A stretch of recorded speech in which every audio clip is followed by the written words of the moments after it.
این غذای مام بزرگمه. هیچ جا دستورش نیست. فقط خونه ما بود.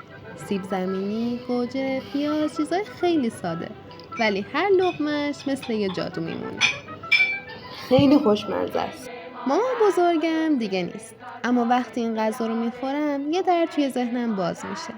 انگار یه سفر عجیبه. برمیگردم به بچگیام. بوی خونش، صدای خنده‌هاش، گرمای دستاش، همش دوباره زنده میشه. روانشناسا به این میگن اثر پروست. یه پدیده شگفت‌انگیز که میگه گاهی یه بو یا یه طعم کوچیک میتونه تو رو پرت کنه وسط گذشته. مثل یه ماشین زمان واقعی. فقط با یه لقمه غذا. حتی زعفرونی که تو این غذاست خودش راز داره. زعفرون سطح سروتونین مغز رو بالا میبره. یعنی همون هورمون خوشحالی. شاید واسه همینه که من هر بار این غذا رو میخورم حس میکنم آرامشی که کنار مامان بزرگم داشتم بهم برگشته. این غذا برای من یه معجزه است. یه پلی بین امروز و دیروز.